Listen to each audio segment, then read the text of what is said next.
اچھا پہلے نا ایک چیز یہ سمجھا لوں کہ یہ دیکھا گیا ہے کہ جب دو بندے لڑائی کر رہے ہو نا آپس میں، تیسرا جو چھڑانے جاتا ہے نا، لڑائی چھڑانے جاتا ہے، ہم نے دیکھا ہے وہ ان کی لڑائی ختم ہو جاتی ہے، یہ آپس میں لڑ پڑتے ہیں. تو یہ چیزیں ہم لوگ کو ذہن میں رکھنی چاہیے کہ اگر تو ہمارے اندر اتنا جگرا ہے، اتنی ہمت ہے کہ اس دوران ہم اگر وہ گالی بھی دیں یا تھپڑ بھی مارے تو برداشت کر سکیں، تو پھر جائیں لڑائی چھڑانے، ویسے نہ جائیں ہم.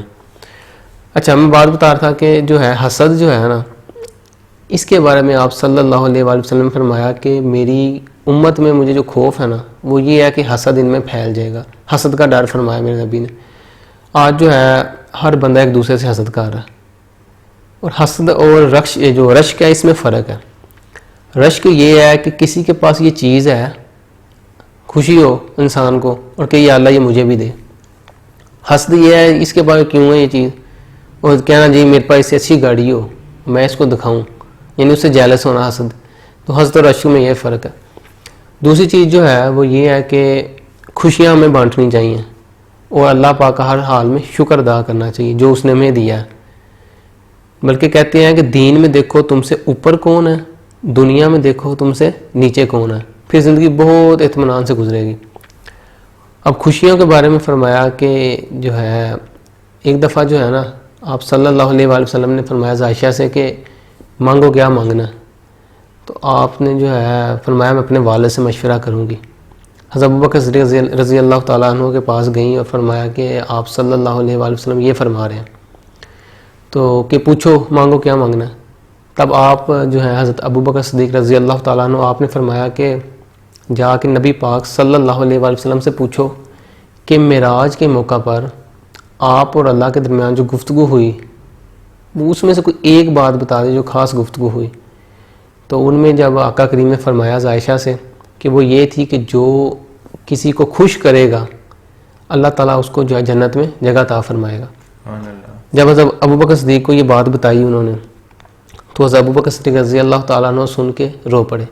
آپ نے فرمایا یہ تصویر کا ایک رخ ہے، دوسرا رخ یہ ہے جو کسی کو تکلیف پہنچائے گا وہ جہنم میں جائے گا.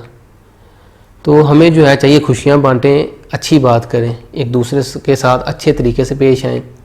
اور تیسری جو ہے وہ چیز یہ ہے کہ شکر ادا کرنے سے اللہ پاک جو ہے انسان کے رزق میں اضافہ کرتا ہے.